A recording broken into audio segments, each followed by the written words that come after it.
legal opinion na ginagawa ko sa laptop ko. Siya din yung kumuha ng counter affidavit ng kliyente. Kung wala kang kinuha, eh ano to? Oras na para pagbayaran mo lahat ng kasalanan mo sa akin. Bintang ka kasi ng bintang, wala ka namang ebidensya.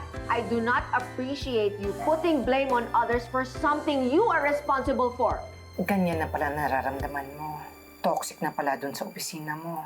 Ano nang balak mo ngayon?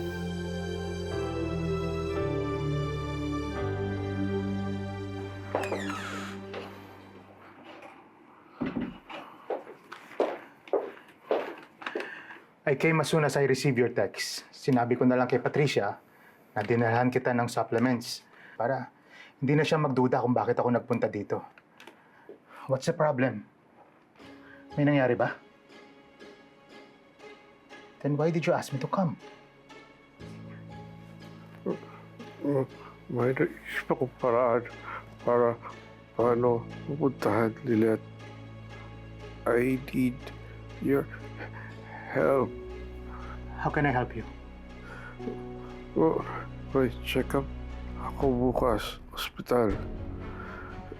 We must find a way to distract Patricia para iwan niya ako.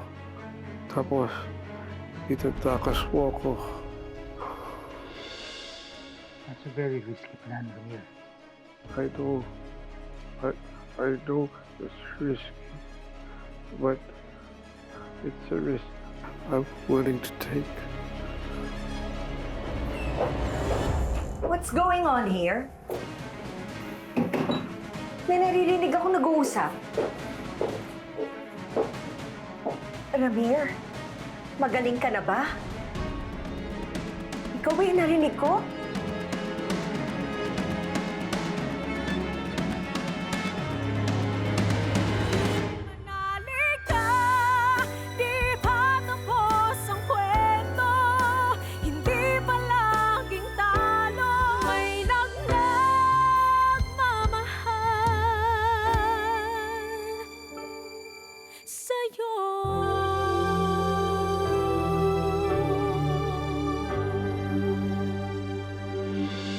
Hindi ako maaaring magkamali.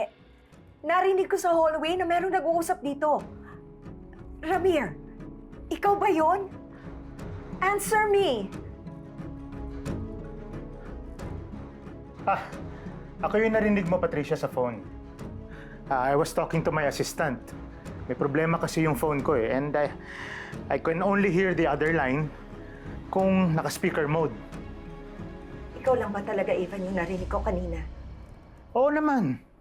And why would you think na si Ramir yun? Tingnan mo nga yung itsura niya. Does he look well to you? Kung magaling na si Ramir at nakapagsasalita na, ako ang isa sa unang-unang matutuwa. Kaso, mukhang wala pang improvement ang kondisyon niya eh.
Ikaw ang napili ko para sa mga assignment na ibibigay ko sa'yo. First of all, I want you to write a legal opinion para sa ating client na gusto makipag-merge sa isa pang company. I would also like you to draft a case strategy opinion on the strengths and weaknesses of the Agoncillo Cement dispute. Pagkatapos, i-prepare mo na rin ito, ha? Yung finance and investment contracts ng Pinoy Crypto Ventures. I want all of these presented sa board tomorrow morning. Pinakailan mo ba yung laptop ko? What the hell are you talking about? Huwag ka nang mag-deny. Nawala lahat ng pinagtrabahuan ko. Ikaw na naman pwedeng gumawa nun eh. Dahan-dahan ka sa pagbibintang mo, attorney. Wala akong kinalaman dyan. Itong bagay sa'yo. Ano ba bagay? Tumigil na nga kayo! Tama na lang, Trixie! This is far from over. Ready ako sa rematch. Kahit kailan, kahit saan, at kahit anong oras. Attorney. Attorney Matias, parang hindi po ito counter affidavit. Pakicheck po. Paano nangyari yun eh? Eh, akala ko... Pumalpak ka na nga, you can't even be accountable for it. Worth it pa ba na ipagpatuloy ko to? Kahit hindi na ako masaya.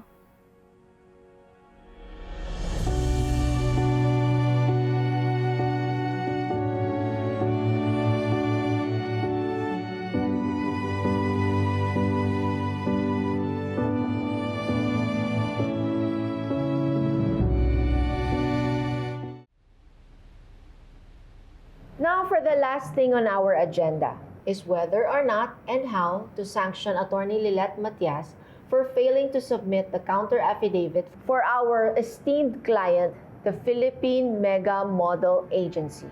We have to decide on this because it's very important. Remember, in our first general meeting, I assigned 3 associates for certain tasks, and only Attorney Lilet Matias failed. So, do we sanction her?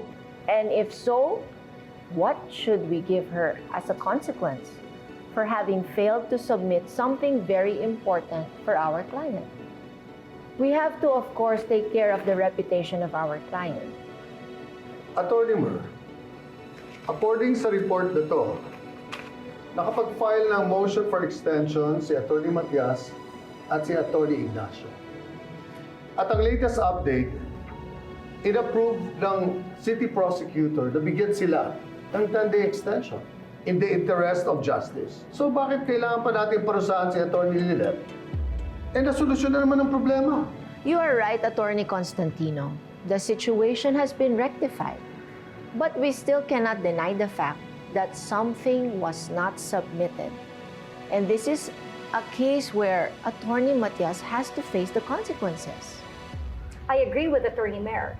Nakausap ko rin ang Philippine Mega Models Agency at gusto nila na may managot in case magkaroon ng negative impact sa image ni Jonah Castillo ang nangyari. They're even threatening to drop us as their official legal representative.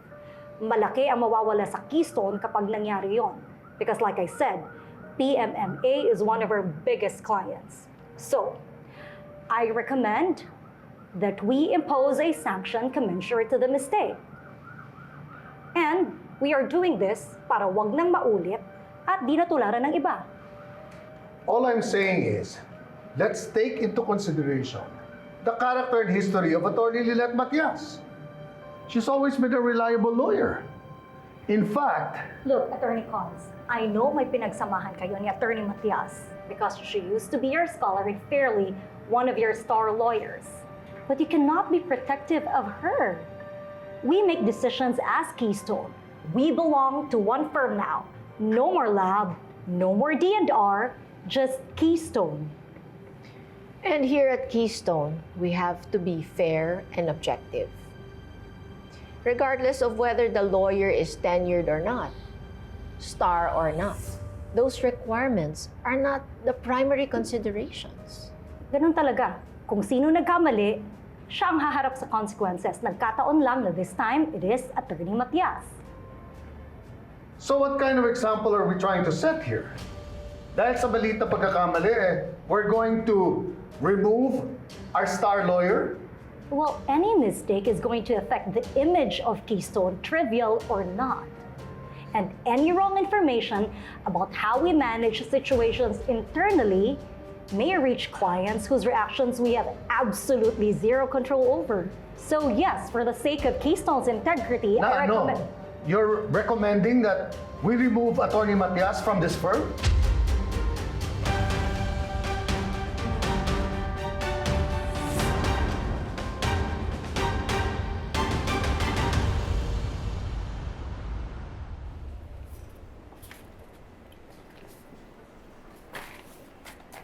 Hi. We have a 10 o'clock appointment with Dr. Valdez. Yes po, Mrs. Engano. Yes, that's right. Please wait lang po. Paging Mrs. Patricia Ingano, please proceed to the nurses' station on the 3rd floor. Bakit kaya ako pinipage? Paging Mrs. Patricia Ingano, please proceed to the nurses' station on the 3rd floor. Miss, do you have any idea bakit nila ako pinipage? No, ma'am. Okay. Iwan ko muna sa'yo yung asawa ko, ha? Aakit lang ako dun sa 3rd floor. Sige Paging po, Mrs. ma'am. Patricia Okay. Ingano, please proceed to the Here, I'll nurses' do that. station on the 3rd floor.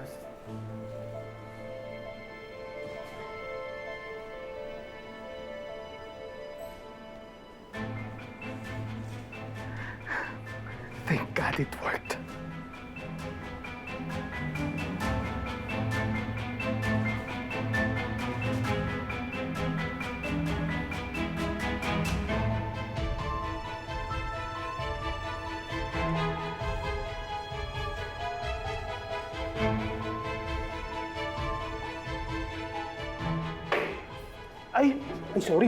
Sorry, pasensya. Miss.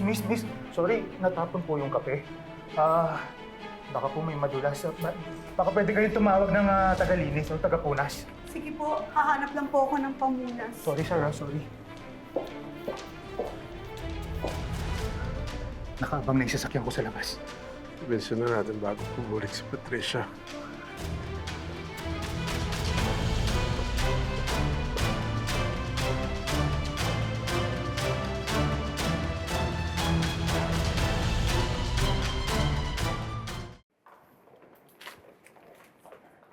Hay nako, napagod lang ako sa pagpunta dun sa 3rd floor na yon. Alam mo, pagpunta ko doon, wala na yung naghahanap sa akin. Weird! Sa loob na ba yung asawa ko? Check up na ba siya? Po? Pwede bang sumama ako sa kanya sa loob? Ma'am, wala pa po sa loob ang asawa niyo. Ha? Paanong wala? Di ba nga biniling ko siya sa'yo dito dahil pumunta ako sa 3rd floor? Ang akala ko po, sinama niyo po siya palabas ng clinic. Paano mangyayari yon? Hindi ko pwedeng gawin yun. Pumunta nga kasi ako ng 3rd floor. Nasaan na yung asawa ko? Ma'am, hindi ko po alam kung nasaan ang asawa niyo. Nasaan na si Ramir? Ano nangyari sa kanya? Mabuti pa, ma'am, itawag po natin yun. Sige, bilis!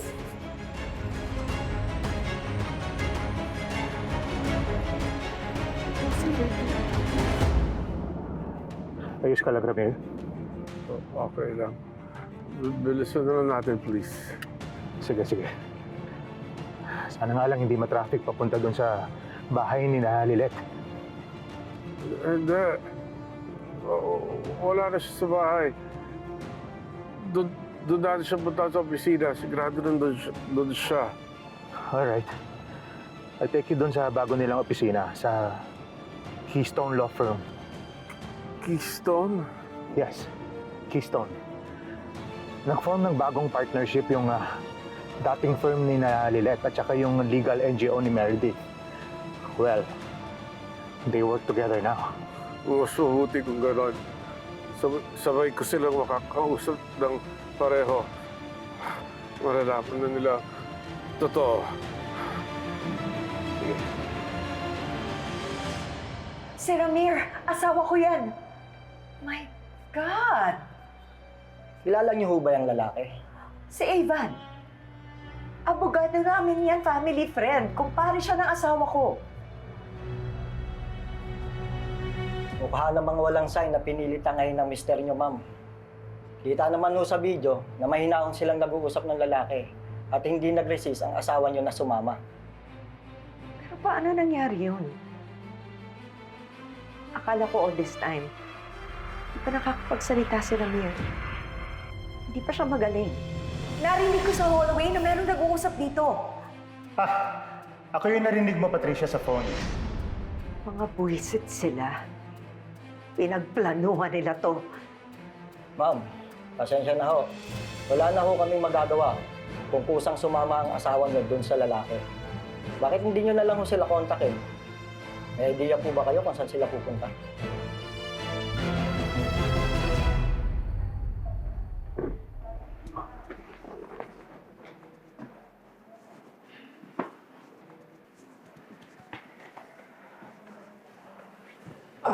Ano yung masabi mo importante? Oo nga. Huwag mo naman kami patayin sa suspense, Lilet. Ano ba yun? Sa mga oras na to, nagmi-meeting yung mga senior partners ng Keystone. Nagde-deliberate sila sa kung anong magiging sanction ko sa nagawa kong pagkakamali. May results na ba, Attorney Lilet? Nandun din si Daddy, diba? I'm sure hindi kanya pababayaan. Alam ko naman yun, Ino. Pero hindi ko na kasi hintayin yung magiging resulta ng meeting nila eh. Anong ibig mo sabihin? Kaya ako nakipagkita sa inyong tatlo. Kasi gusto ko kayo yung unang makaalam eh. Kusa na akong aalis sa Keystone. Magre-resign na ako.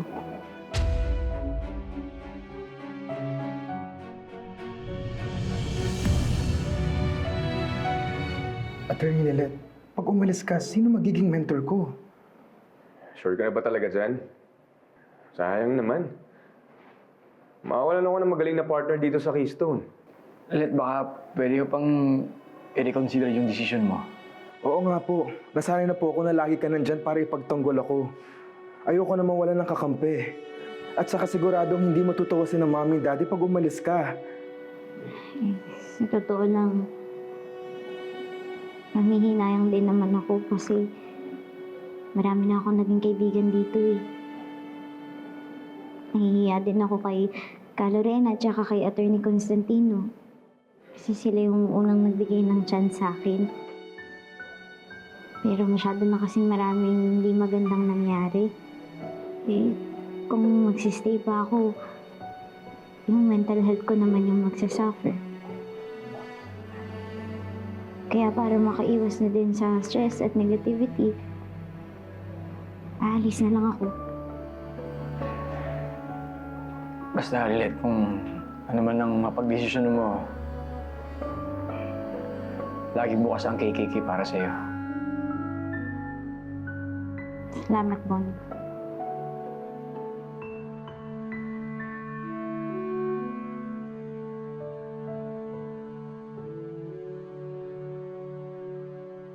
It seems like we are divided in our decision.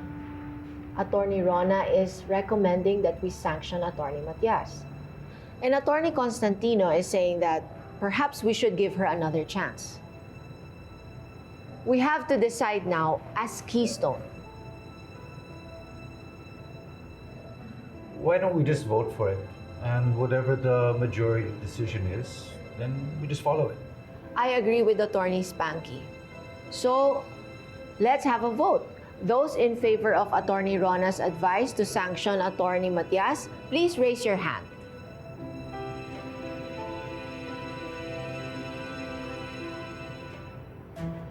Okay? And all those in favor of Attorney Constantino's recommendation to give her another chance, please raise your hand and remember, this will be a precedent for future things to happen just in case we encounter something like this again.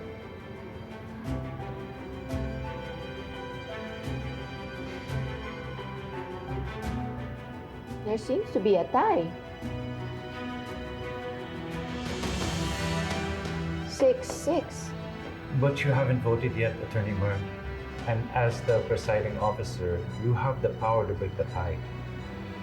So, what is your decision going to be?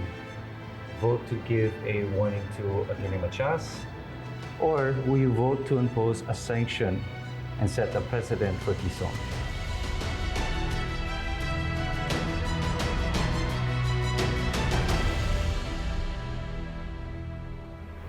Ikaw na muna bahala sa mga kliyente natin.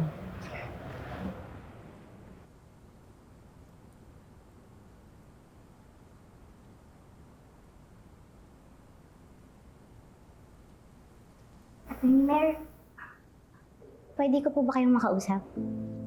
Well, actually, papatawag talaga kita. Tapos na yung deliberations namin and we have come to a final decision. Hindi na po ako interesado malaman kung ano po yung napagdesisyonan nyo. Gusto ko lang po talagang iabot ng personal ito sa inyo.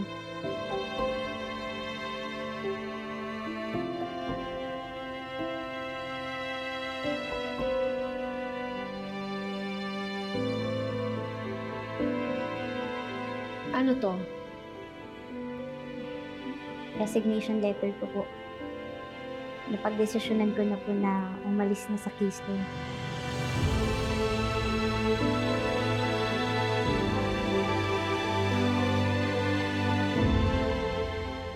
Magre-resign ka? Pasensya na po kung biglaan. Pero I assure you po na pinag-isipan ko to ng mabuti.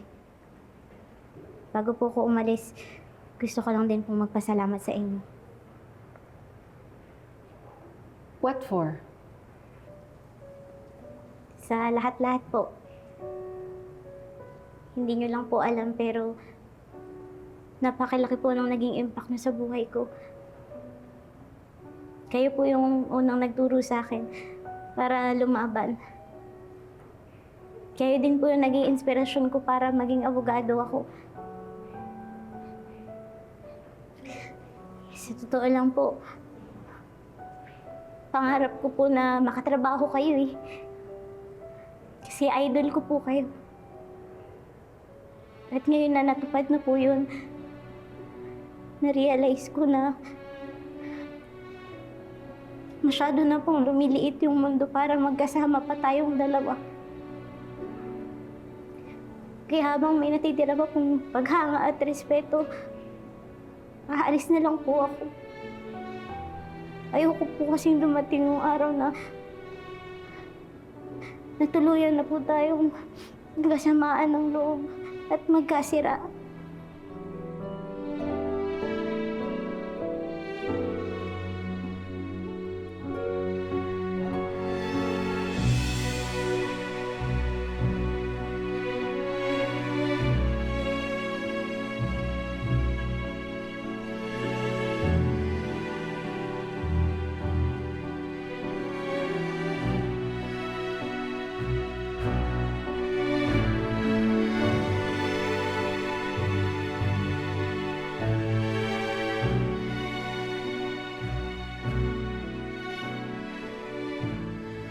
Paalam po, Lady Justice.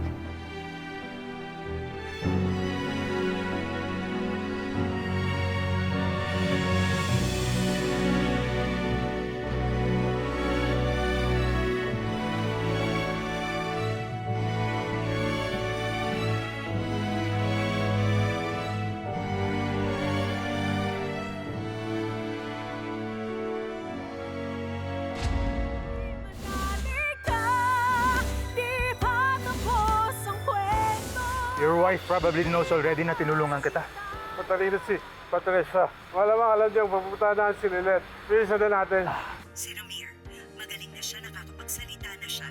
And I suspect na papunta siya ngayon dyan sa opisina para kausapin si Lilet at ang mami mo para i-reveal na mag-ina sila. What? Meredith? Ramir? Ay, hala. Oh, bakit? Anong problema? Eh, yung office laptop na dala ko pala, kailangan ko i-surrender yun sa HR eh. O paano? Balik tayong Keystone? Okay lang ba? Oo naman. Si Patricia ba yun? Ano ginagawa niya dito?